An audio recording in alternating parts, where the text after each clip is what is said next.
Un hombre poderoso, acostumbrado a contratos millonarios, jamás pensó que una simple lonchera de plástico rosa pudiera hacerlo temblar. Pero al abrirla, comprendió que la verdadera pobreza no siempre está en el estómago, sino en la falta de amor y compañía. Esa niña le enseñaría la lección más valiosa de su vida. Y antes de seguir, permíteme desearte salud y paz. Dime, ¿desde qué país y a qué hora estás viendo esta historia? En una mansión silenciosa de Madrid, las paredes parecían más grandes que nunca. Don Alejandro Ortega cenaba en una mesa demasiado larga para un solo hombre. Frente a él, un plato de merluza con verduras finamente servidas, un vino de reserva que brillaba bajo la luz del candelabro, y el tic-tac del reloj antiguo que marcaba el paso de los minutos con una monotonía insoportable. Aunque la comida era de la mejor calidad, carecía de sabor para él. Miraba el plato, daba un par de bocados y dejaba los cubiertos a un lado con un gesto cansado. Afuera, la ciudad respiraba un aire distinto. Las noticias hablaban de Salamanca, a 2 horas en coche, donde las calles se vestían de luces por la fiesta de la Virgen de la Vega, la música de charangas, los colores de los puestos callejeros y la alegría popular contrastaban con la calma gélida de aquella mansión. Alejandro, sin embargo, parecía incapaz de conectar con ese bullicio. Era como si estuviera encerrado en un mundo aparte. Un criado apareció en silencio. Rellenó la copa de vino y esperó. Pero no recibió más que un leve movimiento de cabeza. Alejandro ni siquiera levantó los ojos. Sus pensamientos estaban atrapados en las hojas de un informe que había dejado sobre el aparador. Nuevas inversiones en el litoral. Cifras en alza. Promesas de beneficios que deberían emocionarlo, pero que ahora le resultaban insípidas. Al otro lado de la mesa, en un rincón de la estancia, había un marco con una foto. Era la de su esposa fallecida. Una mujer de mirada dulce, que había partido demasiado pronto. Alejandro se detuvo en aquella imagen por un instante. La mano, pesada, acarició el borde dorado del marco, pero enseguida lo apartó, como si tocarlo le quemara. No era la primera vez que lo hacía. Se acercaba a la foto y luego la alejaba, incapaz de sostener por mucho tiempo el peso de la memoria. El silencio del salón solo era interrumpido por su móvil vibrando sobre la mesa. Una llamada de un viejo socio apareció en la pantalla. Alejandro la observó durante unos segundos, hasta que dejó que el sonido se apagara por sí solo. No tenía ganas de hablar. Ni siquiera con aquellos que alguna vez consideró amigos. Se sirvió otra copa de vino y caminó hacia la ventana. Desde lo alto del barrio de Salamanca, en Madrid, podía ver las luces de la ciudad titilar. El tráfico aún seguía vivo. La gente llenaba terrazas, cafés y bares. Jóvenes reían en voz alta, camareros servían tapas y cañas, y las calles estaban salpicadas de conversaciones cálidas. Alejandro, en cambio, permanecía tras el cristal, observando sin formar parte de nada. El eco de sus propios pasos en el mármol pulido le devolvía la certeza de su soledad. Dejó escapar un suspiro largo, se soltó el nudo de la corbata y caminó hacia su despacho. Allí, las paredes estaban cubiertas de estanterías con libros de economía, manuales jurídicos y trofeos empresariales. Pero en medio de todo ese orden, lo que reinaba era un vacío inexplicable. Encendió una lámpara de escritorio y hojeó distraído un expediente. Todo parecía en orden, todo estaba calculado. Todo seguía el guión de un hombre que había alcanzado el éxito. Sin embargo, algo se quebraba en su interior. Una sensación que no sabía cómo nombrar. Se sentó, apoyó los codos sobre la mesa y enterró el rostro en las manos. Se preguntaba en silencio por qué. Pese a tenerlo todo, sentía que le faltaba lo más esencial. El eco de las risas lejanas, el recuerdo de cenas familiares pasadas, la tibieza de una voz que ya no estaba. Todo ello lo golpeaba en oleadas suaves pero constantes. Cuando levantó la mirada, se fijó otra vez en el calendario de su agenda electrónica. Una nota resaltaba en la pantalla. Visita programada a Salamanca, donde debía entregar una donación en una escuela pública. Él mismo se preguntaba por qué había aceptado, Normalmente delegaba esas tareas en su equipo de relaciones públicas. Cerró el ordenador con un golpe seco y permaneció un instante mirando al vacío. Mañana tengo que ir a Salamanca. Aunque no sé por qué acepté. De madrugada, cuando la ciudad todavía estaba medio dormida, Alejandro salió en su coche hacia Salamanca. El amanecer teñía de tonos anaranjados la autopista. Y la radio del vehículo soltaba noticias sin que él les prestara demasiada atención. Tenía la mente en blanco, como si ese viaje no fuera más que un trámite. Al llegar, la escuela se encontraba en las afueras, entre calles estrechas de casas bajas y fachadas envejecidas. A diferencia de los colegios privados que solía visitar en actos benéficos, aquel lugar estaba lleno de grafitis, bicicletas apoyadas en la verja y niños que corrían con mochilas gastadas. El portero le saludó con cortesía y le abrió paso, sorprendido de ver a un hombre tan elegante aparecer sin previo aviso. Alejandro entregó un sobre a la secretaria, una mujer de mediana edad que lo recibió con una sonrisa agradecida. Él evitó cualquier foto o mención. Simplemente asintió y se dispuso a marcharse. Sin embargo, al pasar por el pasillo, el bullicio de la cafetería lo detuvo. Voces infantiles, risas y el olor a pan recién hecho lo hicieron mirar. Se asomó y lo que vio le removió por dentro. Filas de mesas donde los niños comían su almuerzo, algunos compartiendo trozos de bocadillo, otros con bandejas del comedor. Pero en una esquina, apartada del ruido, había una niña pequeña con un estuche rosado en forma de lonchera. Parecía que jugaba a servir un banquete invisible. Colocaba servilletas como si fueran platos y hablaba bajito como si recibiera clientes. Alejandro se acercó despacio. Sus zapatos resonaron en el suelo de baldosas y la niña levantó la cabeza sorprendida. Tenía el pelo castaño recogido en 2 trenzas y unos ojos grandes que brillaban con inocencia. Con voz seria pero dulce, dijo: «Bienvenido, señor. ¿Quiere usted una mesa?» Él dudó un segundo, pero se sentó frente a ella, encogiéndose en aquel banco bajo que le quedaba incómodo. «Si tiene alguna disponible», contestó, siguiéndole el juego. Los ojos de la niña se iluminaron. Abrió la lonchera con solemnidad, como si revelara un menú secreto. Alejandro esperó ver pan, fruta o cualquier cosa. Pero dentro, solo había un papel arrugado. Ella intentó cerrarlo deprisa, pero él alcanzó a leer las palabras: «Perdona, hoy no hay comida. Mañana lo intentaré. Con cariño, mamá». El corazón de Alejandro dio un vuelco. Esa nota era más dura que cualquier informe de pérdidas millonarias.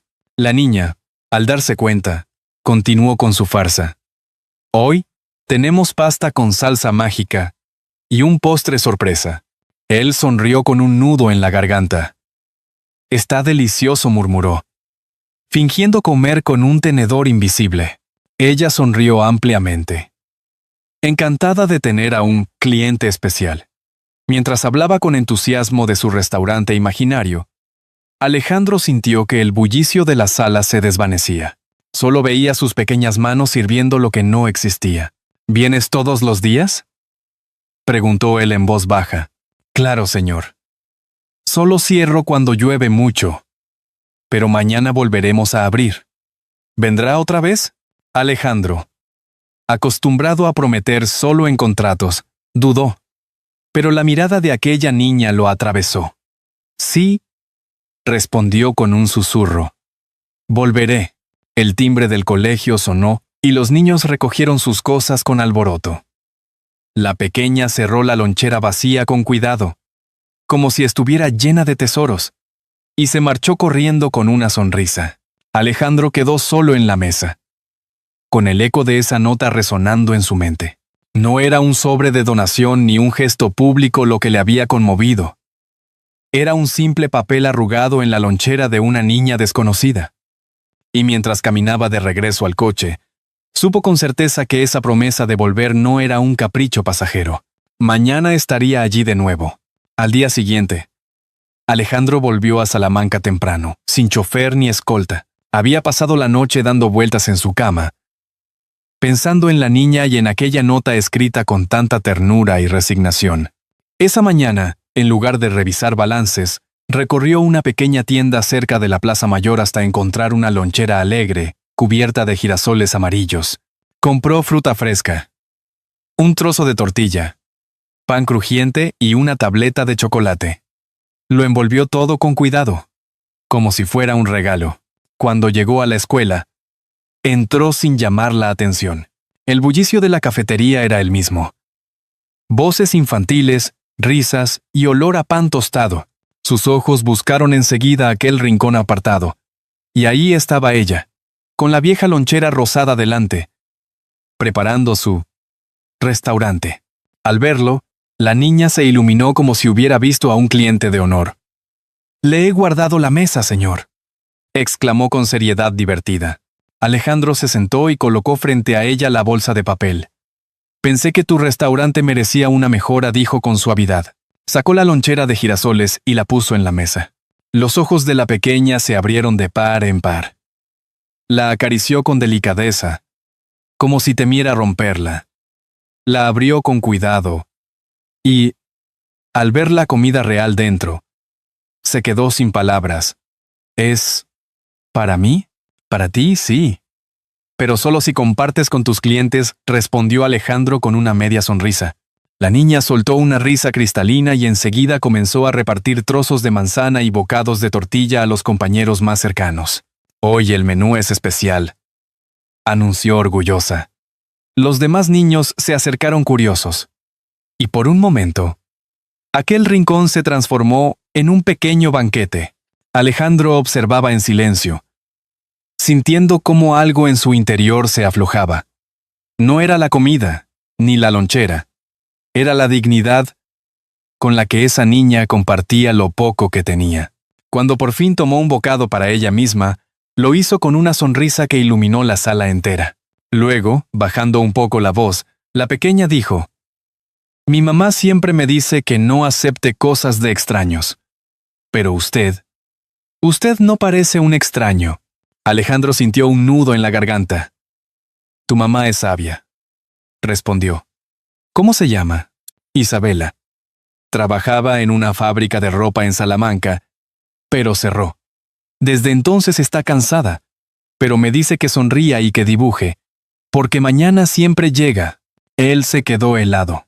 Conocía bien aquella fábrica. Formaba parte de su grupo empresarial, y él mismo había firmado los papeles que llevaron al cierre. El eco de esas decisiones lo golpeó con violencia, como si por primera vez tuviera rostro y nombre. ¿Isabela? Y una niña de trenzas que fingía servir pasta invisible. La pequeña sacó de su mochila un dibujo doblado. Era un papel con 3 figuras pintadas con rotuladores de colores. Una mujer de cabello largo, una niña con trenzas, y un hombre alto con traje. «Miré», dijo con orgullo. «Esta soy yo. Esta es mi mamá. Y este es usted. Vino a cenar con nosotras». Alejandro tomó el papel con manos temblorosas. Sintió que algo en su corazón se resquebrajaba. Nunca una junta directiva, nunca un contrato millonario le había hecho sentir de esa manera. El timbre volvió a sonar. Los niños recogieron sus cosas. Ella guardó la lonchera de girasoles, con tanto cuidado como si fuera un tesoro. Antes de irse, lo miró a los ojos y dijo con firmeza: «Si se queda con el dibujo, tiene que volver. Si no, no será verdad». Él dobló el papel con cuidado y lo guardó en el bolsillo de su chaqueta. «Volveré», prometió. La niña corrió hacia su aula, dejando tras de sí un silencio lleno de significado. Alejandro permaneció sentado un momento más, acariciando el borde del dibujo, sintiendo que había cruzado una frontera invisible. Ya no era un benefactor lejano. Estaba entrando, sin saber cómo, en la vida de una niña y su madre. Y ese paso era imposible de desandar. Aquella tarde, Alejandro no regresó directamente a Madrid. En lugar de ello, siguió a la niña a distancia prudente, hasta un barrio humilde en las afueras de Salamanca. Las calles estrechas olían a pan rancio y humedad, y las fachadas mostraban pinturas descascaradas.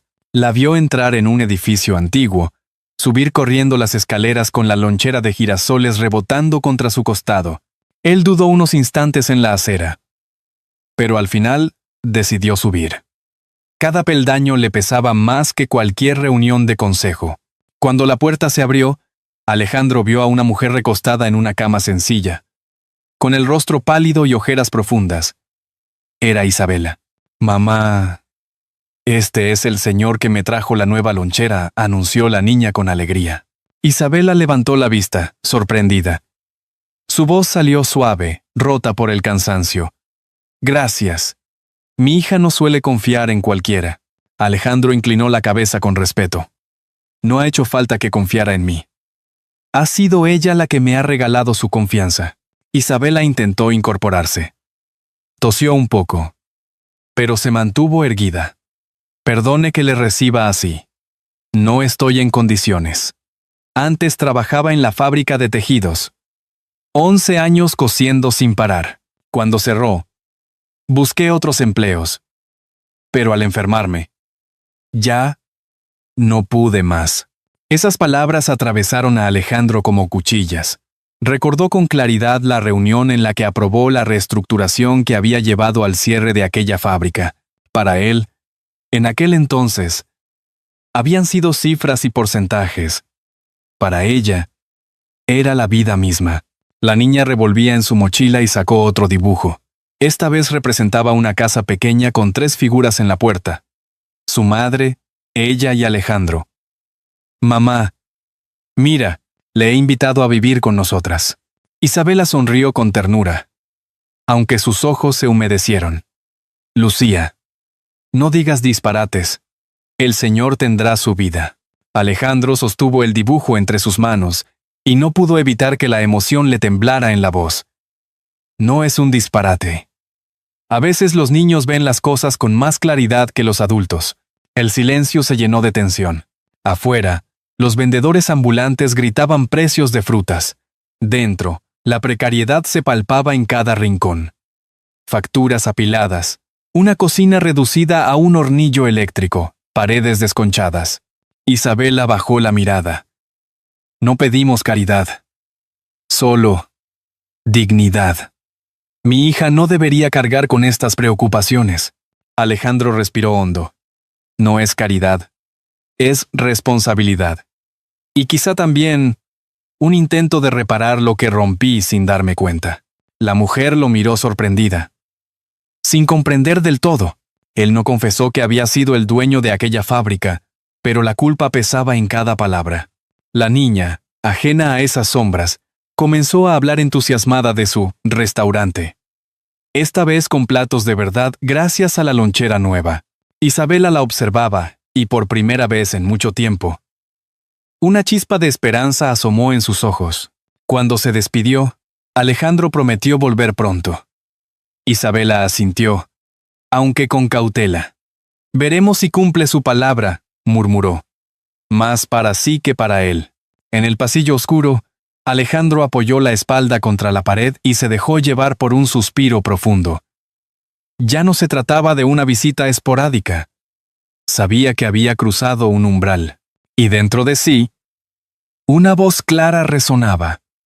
Debía elegir entre seguir siendo el empresario distante que miraba números o convertirse en el hombre que aquella niña ya había dibujado como parte de su familia. Alejandro regresó a Madrid con el alma revuelta.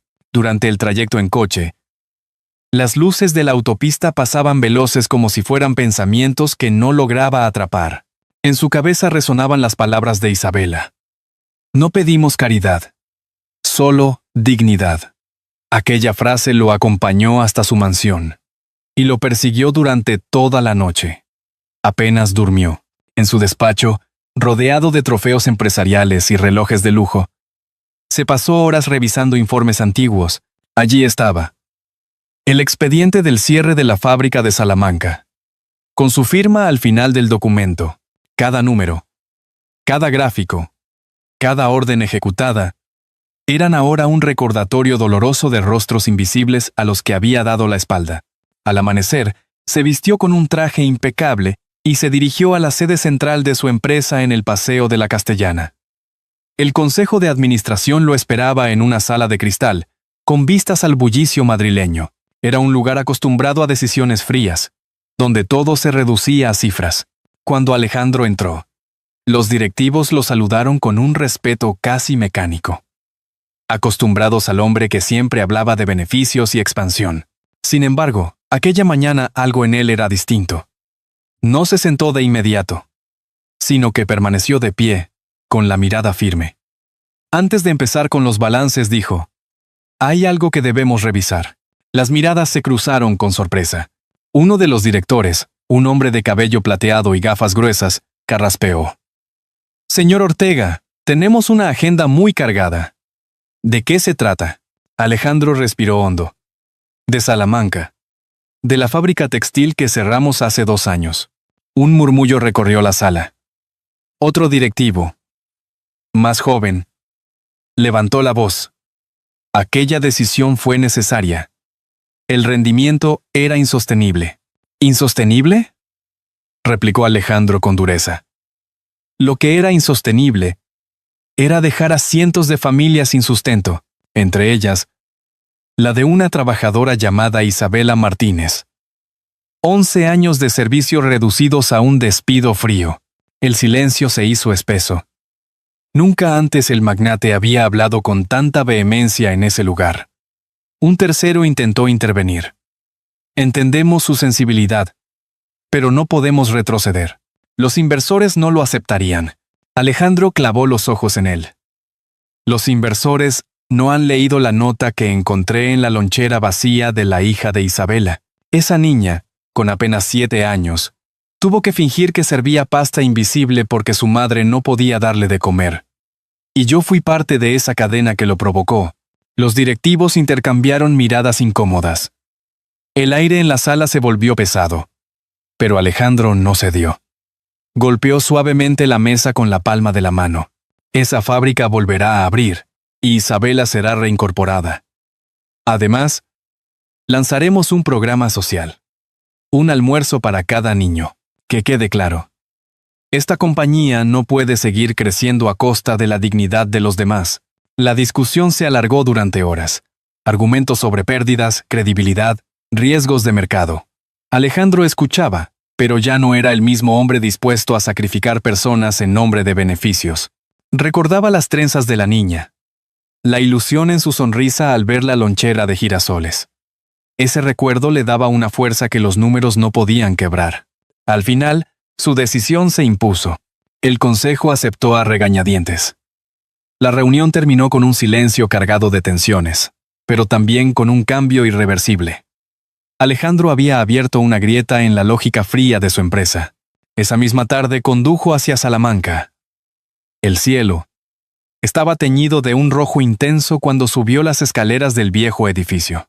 Tocó a la puerta y, al abrirse, encontró a Isabela sentada en la mesa pequeña del salón, cosiendo una blusa vieja con hilos desparejados. Levantó la vista, sorprendida de verlo tan pronto. «He venido a cumplir mi palabra», dijo Alejandro con voz serena. «Hoy he hablado con el consejo. Tienes tu puesto de vuelta, y no solo eso. Vamos a revisar cada despido en Salamanca y crear oportunidades para todos». Isabela dejó la aguja sobre la mesa. Sus manos temblaban ligeramente. ¿Por qué lo hace? ¿Por compasión? ¿Por limpiar su conciencia? Alejandro sostuvo su mirada con firmeza. «Lo hago porque es lo justo, porque tú y muchos otros lo merecíais desde el primer día». Un silencio denso se instaló en la habitación. La niña apareció corriendo desde el cuarto, con la lonchera de girasoles en brazos. Al verlo, sonrió y lo abrazó con fuerza. «Lo sabía. Usted siempre cumple». Isabela observaba la escena con los ojos llenos de lágrimas contenidas. Su orgullo todavía luchaba. Pero la chispa de esperanza era innegable. Alejandro, con voz quebrada, añadió: «No puedo cambiar lo que firmé aquel día, pero sí puedo decidir qué tipo de hombre quiero ser a partir de ahora». Isabela asintió lentamente. «Entonces demuéstrelo con hechos. Ayude a mi hija primero. Y quizás, con el tiempo, podamos creerle». Alejandro inclinó la cabeza en señal de respeto. Aquellas palabras eran más que un desafío. eran una oportunidad de redención.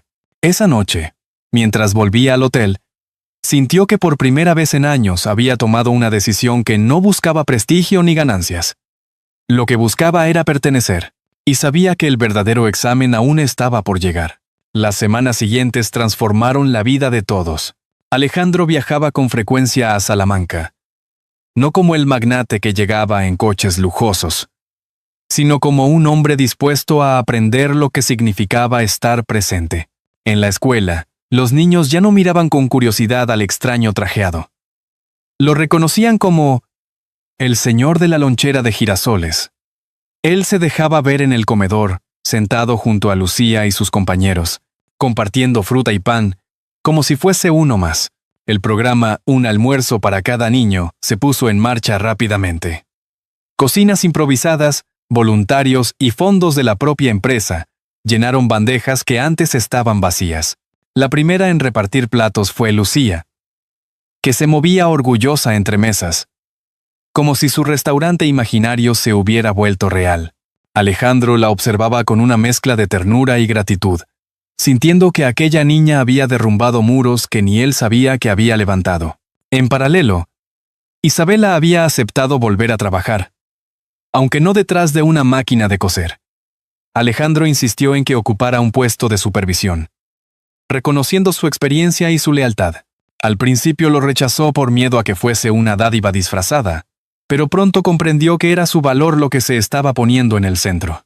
Caminar cada mañana hacia la fábrica, ahora renovada, con la cabeza erguida, era una victoria silenciosa que llevaba años esperando. Una tarde, al salir de la escuela, Lucía se detuvo y le entregó a Alejandro un nuevo dibujo. Esta vez, no era solo una casa pequeña. Era una mesa larga, llena de niños comiendo juntos. Al final de la mesa estaba ella. A su lado su madre. Y en el otro extremo Alejandro, sonriendo. «Ahora todos tienen comida», explicó la niña con sencillez. Él guardó ese dibujo en su chaqueta con la misma reverencia con la que se guarda un tesoro. Había firmado contratos millonarios, pero nunca un papel había significado tanto como aquel. Con el paso de los meses, las visitas de Alejandro a Salamanca se volvieron parte de su rutina. Compartía meriendas sencillas en el apartamento de Isabela, escuchaba las historias de la niña, acompañaba a la madre en sus primeros días de vuelta al trabajo. Poco a poco, sin grandes declaraciones, empezaron a sentirse como una familia improvisada, tejida con gestos cotidianos. Una noche, durante la fiesta de San Juan, las calles se llenaron de hogueras, música y risas. Alejandro caminaba junto a Isabela y Lucía por la Plaza Mayor, iluminada por fuegos artificiales. El aire olía a churros y chocolate caliente. En medio de aquel bullicio, Isabela le dijo en voz baja: «Ha cambiado más de lo que imaginaba. No solo nuestras vidas, la suya también». Alejandro sonrió, con los ojos fijos en la niña que corría entre puestos de feria. «Ella me cambió primero», confesó. Lucía volvió corriendo y lo tomó de la mano con fuerza. Prometió que no se iría, ¿verdad? Él la miró a los ojos, sin dudar. «No me voy a ir». No esta vez. El resplandor de las hogueras iluminaba sus rostros. En ese instante, Alejandro comprendió que la verdadera riqueza no estaba en las acciones ni en los palacios de Madrid, sino en pertenecer. Había llegado buscando redención, y había encontrado una familia. Mientras la niña lo abrazaba y Isabela dejaba caer, por fin, una lágrima de alivio, Alejandro supo que había cerrado un círculo. El hombre que antes solo veía números había aprendido a ver personas, y en aquella plaza llena de vida, con un fuego ardiendo en el centro, entendió que el pasado no podía borrarse, pero sí transformarse en un futuro digno. Porque la verdadera herencia que dejaría ya no eran fortunas, sino la certeza de que incluso los errores más dolorosos pueden repararse cuando el corazón decide quedarse. En la memoria de quienes escuchan, a veces no quedan las grandes cifras ni los títulos rimbombantes, sino la imagen sencilla de una niña con una lonchera vacía, que terminó iluminando el corazón de un hombre poderoso. Al final de esta historia, Lo que permanece no es el eco de los consejos de administración ni los balances económicos, sino la sonrisa compartida alrededor de una mesa humilde, donde lo más importante fue la presencia y el afecto verdadero. Y ahora, querido oyente, si esta historia le ha parecido hermosa, le invito a dejar el número 1 en los comentarios. Si cree que pudo contarse de otra manera o no le ha conmovido, pulse el 0 y déjenos su reflexión. La enseñanza que nos deja es clara. El amor y la capacidad de reconocer nuestros errores son más fuertes que cualquier riqueza material. Redimir el pasado no significa borrarlo, sino transformarlo con actos de bondad y con la decisión de permanecer junto a quienes más lo necesitan. Todos merecemos ser amados y tener un lugar al que llamar hogar, porque la verdadera grandeza se mide en los vínculos que creamos, y no en los bienes que acumulamos. Al igual que una lámpara encendida en la ventana de una casa antigua, un gesto sencillo de ternura puede guiar nuestros pasos a través de las noches más oscuras de la vida. Le invito a tomarse un momento de calma, cerrar los ojos y pensar en qué persona de su vida le enseñó el valor de la familia o de la segunda oportunidad. Tal vez encuentre que la riqueza más profunda ya la lleva dentro de su propio hogar. Y si este relato ha tocado su corazón, compártalo con alguien cercano, porque al hacerlo, no solo transmitimos una historia, sino también la esperanza de que siempre es posible elegir un mañana distinto, más humano y lleno de afecto.